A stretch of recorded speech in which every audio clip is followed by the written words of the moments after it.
alto riesgo, así como de alta o muy alta marginación. Le diría que por ideas no paramos. Carlos Matienzo, especialista en temas de seguridad y director de Data Int, con usted y con nosotros de nuevo. Carlos, gracias de nuevo que estás con nosotros. ¿Cómo te ha ido? Buenas noches. Traemos ahí un problema con tu audio. No te estamos escuchando. Una disculpa, Javier. Buenas noches, muchas gracias por la invitación de nueva cuenta. Gracias que estás con nosotros. A ver, primero, ¿tendríamos que vigilar las casillas electorales como propone la diputada o algo parecido? Sí, mira, la verdad es que en principio ese es el menor de los problemas, el hecho de la instalación de las casillas y que las casillas, digamos, sean las receptoras de los votos. Cada elección en línea ha sido capaz de instalar una gran mayoría de las casillas en este país, eso es algo pues que siempre le reconocemos al INE. El problema creo que viene antes, lo que estamos viviendo ahorita, el asesinato de aspirantes y de políticos o familiares de los aspirantes previo a la elección, y eso tiene un impacto muy grande en el ejercicio del voto de los ciudadanos mexicanos. Y el otro problema, más importante tal vez, o de igual categoría, es el involucramiento del crimen organizado, primero en la financiación, en el financiamiento de las campañas, y segundo en la intimidación el día de la jornada, pero esta no suele suceder necesariamente en las urnas. Lo que vimos, por ejemplo, en lugares como Sonora o Sinaloa, es que fueron por los operadores políticos de los partidos contrarios al que en este caso el grupo criminal apoyaba, y con eso tratan de inhibir la operación propia de los partidos el día de la elección, ¿no? Hay algunos también eventos, a veces hay disparos en las cercanías de las urnas con el afán de tratar de impedir el voto, pero son los casos menores. Creo que no está del todo bien pensado pues tratar de solucionar esto poniendo policías en las votaciones, porque además en muchos lugares ya se hace y no es el principal problema que tenemos en las elecciones, ¿no? Oye, a ver, déjame plantearte otra cosa ahí, Carlos. Las cifras de personas que plantea el Colegio de México, ¿por ahí van lo que ustedes también tienen? ¿O qué anda pasando por ahí, por todos los procesos? Porque entiendo, son candidatas, candidatos o presidentes municipales o cosas de este tipo, pero luego también son familiares que de alguna otra manera es también violencia política, ¿no?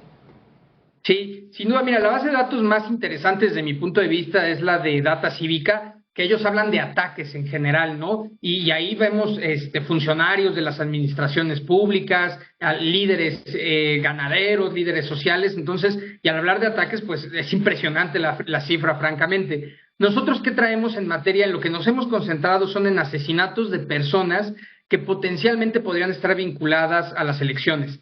Aspirantes o candidatos, personas que habían manifestado que querían participar o legalmente ya eran precandidatos o candidatos, familiares de algún político, funcionarios o personas que ya son electas, que estaban en funciones, regidores, alcaldes, diputados incluso, y militantes de los partidos en general. ¿Cómo están las cifras? Desde julio que iniciamos el conteo de esta elección, y fue porque se adelantaron las elecciones federales, estamos hablando ya de 72 asesinatos, 10 más de la última vez que platicamos, Javier, y lo más importante, lo más grave, es cómo arrancó este año, 2024. Enero tuvo el doble de asesinatos que enero de 2021, y febrero, que apenas llevamos 14 días, ya tiene más asesinatos que enero y los mismos que febrero completo de 2021. Entonces pinta muy mal el arranque de 2024 en materia de violencia político-electoral. En eso coincido plenamente con lo que decían en el evento del Colegio de México, que potencialmente veremos meses donde todavía esto se recrudecerá aún más, y los datos así lo muestran. Ya hablamos en enero contra enero de un crecimiento del 100%, ¿no? Comparado con lo que dice el presidente, que no hay de qué preocuparnos, pues los datos indican otra cosa. El presidente plantea que ha disminuido la violencia. ¿Eso en los datos que ustedes tienen es correcto o es una disminución tangencial o qué alcanzas a ver ahí, Carlos? Mira, hay una disminución de los asesinatos en general, todo tipo de asesinatos, entre 2018 y 2023. 2023, digamos, fue el mejor año de su administración. Ahora, esta es una disminución francamente marginal. Entre 2023 y 2022 estamos hablando aproximadamente de 5%. En total hablamos entre 15 y 17%, depende el tipo de estadística que se use.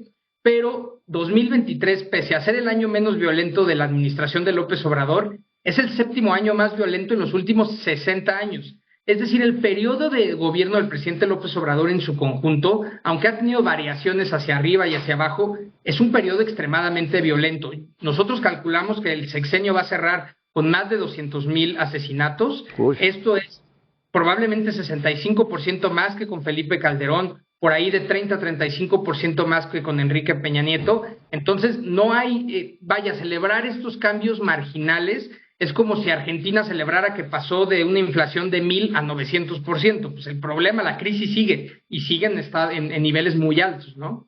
¿Qué va a pasar con los temas de violencia política que ya medio de alguna manera se perfila, ¿no? Marzo, un mes difícil, y luego también de aquí hasta las elecciones, y luego traemos asuntos en el Congreso muy intensos que también pueden generar diferente tipo de reacciones. Pero a lo que me refiero es, con esto de la violencia política electoral, ¿qué es lo que sucede cuando incluso el presidente dice que dice que no ve que vaya a haber problemas, al igual, reconocen que hay problemas, pero dice que no va a haber problemas, y la propia candidata del presidente, esa con mayor razón, dice yo no veo ningún problema, ¿no? Sí, a mí me parece no sorprendente, pero sí muy grave, no solo el hecho de que lo minimicen ahora. El problema es que lo minimizaron antes, o sea, tuvieron 3 años para prepararse para este proceso electoral. Todos sabíamos que venía el proceso electoral pues más grande de nuestra historia y que iba a suceder, como te lo decía, en uno de los periodos más violentos en los últimos 60 años. No hay que ser un genio para pensar que esta situación de la violencia político-electoral iba a ser el principal problema de las elecciones, así de simple, el principal problema. ¿Qué se pudo haber hecho? Mandar más fuerza en aquellos municipios donde hay más registro de tanto antecedentes de violencia política electoral como en general violencia política y conflictividad social. Claro que se podía brindarle seguridad a los candidatos que estaban en municipios de estas características, sino para qué sirven los más de 100,000 operativos que tiene desplegada la Guardia Nacional, si no es para eso, para llevar el Estado a los lugares más recónditos. Habría que haber diseñado un protocolo para los partidos, no solo para que sepan qué recomendarle a sus propios candidatos, sino incluso para blindarse y revisar que no se les metan narcotraficantes en sus candidaturas. Yo te apuesto que no va a haber ni una investigación en este proceso electoral federal contra algún candidato por posibles vínculos, lo cual aquí es donde deberíamos adelantarnos antes de que lleguen y se vuelvan corruptos ya en el puesto. Podríamos blindarnos desde ahora. Y por último, yo cerraría con otra problemática que yo también veo muy grande, que es tratar de delegar todo a los gobiernos estatales. Los gobiernos estatales, muchos están demostrando que no pueden. Guerrero, donde está la mayor cantidad de este tipo de asesinatos, 19, es un desastre. Pero en otros los gobiernos estatales están metidos en la dinámica electoral, están compitiendo con sus partidos y contra la oposición por la renovación de sus órganos de gobierno, y no los puedes hacer juez y parte. Veamos, por ejemplo, el caso de Jalisco, donde ya incluso se anunció que no va a haber candidaturas de las fuerzas de oposición en un municipio. Morelos están en una situación similar, Guerrero va a pasar situaciones similares. Yo creo que aquí es donde la federación sí tendría que dar un paso al frente y salirse de la dinámica político-electoral y meter las manos de lleno en tratar de ayudar a la mayor cantidad de municipios posibles para que las elecciones sucedan en la mayor normalidad posible, ¿no? En función de los datos que ustedes tienen, Carlos, ¿como qué número de registros en términos cuantitativos tienen de lo que ha pasado, digamos, desde septiembre, que empezó el proceso electoral, hasta ahora? Sí, mira, como te decía, nosotros comenzamos el conteo un poco antes, pero estamos hablando en total de 72 asesinatos de este tipo, de los cuales 17 son a candidatos o aspirantes, personas que habían manifestado su aspiración. 19 de ellos eran familiares. Esto pues es muy lamentable. Muchos de estos familiares mueren en el mismo acto, van por el político, iban en el mismo vehículo. Por ejemplo, 34 militantes, 2 regidores ya van, y un colaborador de un chofer de uno de los políticos. Estamos hablando de que la mayoría se concentran en el sur del país, 19 en Guerrero, 6 en Veracruz, 5 en Chiapas, 5 en Oaxaca, 9 en Puebla. Y luego tenemos los estados con presencia del crimen organizado como Michoacán, Zacatecas, Morelos, Guanajuato, por ejemplo. Y te decía, en términos de partidos, la mayoría son de Morena. Esto es hasta cierto punto natural porque es la fuerza política principal del país.